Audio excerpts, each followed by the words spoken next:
C'est apaisant, comme la respiration. À Marseille, depuis 4 ans, Éric Sanchez, directeur au sein des activités sociales d'AG2R La Mondiale, mène une expérience pilote. Parce qu'il enseigne cette discipline, il a proposé des ateliers Tai Chi Chuan à des malades d'Alzheimer et à leur entourage.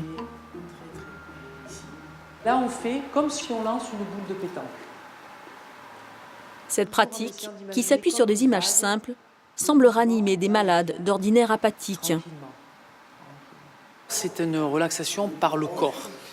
Donc dans la maladie d'Alzheimer, où il y a plutôt des troubles cognitifs, le fait de mystifier l'esprit et de passer par le corps, c'est une façon de dériver l'approche, d'oublier cette difficulté et de travailler plutôt sur les capacités et les potentiels des personnes. Et imaginez comme un petit oiseau que vous allez déployer comme ça, les ailes, ici, tout doucement. En même temps, on travaille sur des images, les nuages, le ciel, les oiseaux. Donc c'est des choses qui, dans l'imaginaire des gens, parlent. Dans son enfance, on a tous vu des nuages, un ballon, un arbre. Donc chacun son nuage, chacun son arbre, mais ça parle aux personnes et ça fait rejaillir des choses de l'ordre de la sensation et même de l'émotion. Partagez des choses avec les gens que vous aimez. On se jette des fleurs, ça nous fait du bien. On se secoue tout doucement, voilà. On pourrait très bien avoir de l'eau sur les mains et on veut juste égoutter ses mains. Fermez les yeux comme un arbre. Un arbre a des racines qui poussent vers la terre et des branches et des fleurs qui vont vers le ciel. Voilà. Tranquillement. Christiane Pierre et sa fille Valérie prennent aujourd'hui part aux exercices. C'est le père de famille, Frédéric, 84 ans, qui est atteint par la maladie.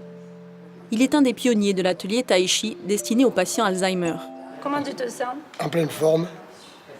Oui, je me sens bien. Je sais que c'est très bénéfique, quoi, pour lui aussi bien que pour maman. Donc, Et votre maman vous en parle en vous disant ce que ça peut... oui, elle me dit... c'est surtout quand je les appelle le vendredi soir après la séance de Tai Chi, je vois que papa est de bonne humeur et puis maman est plus détendue que d'habitude, en fait. Cette expérience a été rendue possible grâce à la complicité de Valérie Serraz, médecin gériatre à l'hôpital de la Timone. Dans une maladie où la recherche marque le pas, de nouvelles voies méritent d'être explorées. On est dans une impasse médicamenteuse dans le sens où on ne guérit pas. Voire, alors, bon, certains et les plus optimistes disent qu'on ralentit avec les médicaments, mais enfin, grosso modo, on n'a pas de solution médicamenteuse. Après, on cherche autre chose.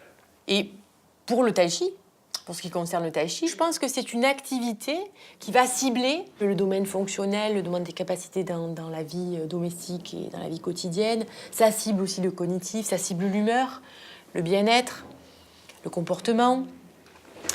Et la vie relationnelle avec celui qui vit avec vous, dans la vie de tous les jours. Voilà, j'avais l'impression que c'était quelque chose qui vraiment allait dans tous ces sens-là. Je trouvais ça assez intéressant. Rapprochez-vous bien de moi. Si la mise en place de ces ateliers de Tai Chi pour les malades d'Alzheimer n'est encore qu'au stade de l'intuition et de l'expérimentation, les premiers résultats sont là. Ce qu'on voit assez rapidement, c'est une certaine agitation qui se réduit. Donc les personnes sont plus tranquilles, elles sont plus attentives. Certaines se mettent à sourire, d'autres évoquent des souvenirs. Et du coup, on voit bien que ça fait ressurgir un peu des émotions de l'enfance. Et puis des souvenirs qui font plaisir. On travaille sur les capacités de la personne et non pas sur ses difficultés, en fait. Et on relâche les mains et on s'applaudit. Merci.